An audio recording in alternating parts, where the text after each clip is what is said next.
စိုက်ကိုကွင်းစင်းလေးလာဖို့အတွက်အရန်ကိုတက်ကြွနေတဲ့အင်ဂျင်နီယာမမလာလေးတွေပဲဖြစ်ပါတယ်ဒါကတော့ပုံနေရိုက်နေကြတာပါစားတတ်တော့မှဖြစ်တဲ့အတွက်အရန်ကိုပျော်ရွှင်နေကြပါတယ်ဒါကတော့ကျမတို့ရဲ့ Polytechnic University ကျိုင်းတုံရဲ့ကျောင်းအလှလေးပဲဖြစ်ပါတယ်ကျောင်းရဲ့ဆောက်လက်စဖြစ်တော့အရန်ကိုလှပပါတော့ဘလုံးကွင်းလေးပဲဖြစ်ပါတယ်ရှင်ဒါကတော့ကျောင်းကနေပြီးတော့မြို့ထဲကိုသွားတဲ့လမ်းပဲဖြစ်ပါတယ်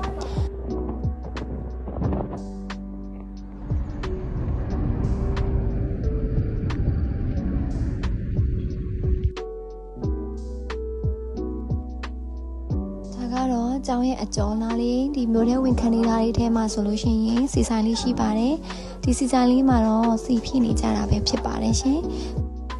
ဒီနေ့မှာတော့ရာသီဥတုကမနေ့ကထပ်ပို့ပြီးတော့မှတာရတယ်လို့ခန်းစားရပါတယ်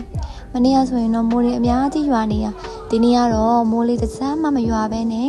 ရာသီဥတုလေးကနေမပူပုံစံမျိုးလေးနဲ့အရင်နေလို့ကောင်းပါတယ်အခုကတော့ပန်ဟုံးရွာမှာရှိတဲ့ Building Project တွေထဲကတစ်ခုဖြစ်တဲ့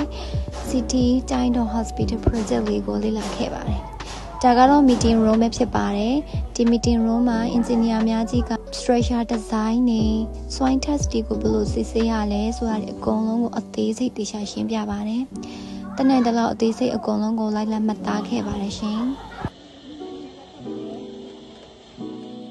တင်ရုံးထဲမှာစာတွင်းအနေနဲ့ပြောပြပြီးတဲ့အခါမှာအခုကတော့လိုက်လံပြီးတော့ site ထဲမှာလေ့လာလို့မှာဖြစ်ပါတယ်။သိရှင်သားလေးတွေအကုန်လုံးကိုမြင်မြင်ခွင့်ရတဲ့အတွက်လည်းဒီနေ့မှရန်ကုန်ကျင်းနေခဲ့ပါတယ်။တခြားလေးရှင်းပြပါတယ်စိတ်ရှိလက်ရှိနဲ့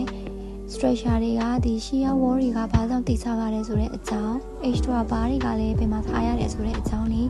အကုန်လုံးကိုအသေးစိတ်သိခဲ့ရပါတယ်။ဒီဗီဒီယိုမှာတော့ဒီလောက်ပါပဲ။နောက်ဗီဒီယိုမှာပြန်တွေ့မယ်နော်။ See you guys. Bye bye.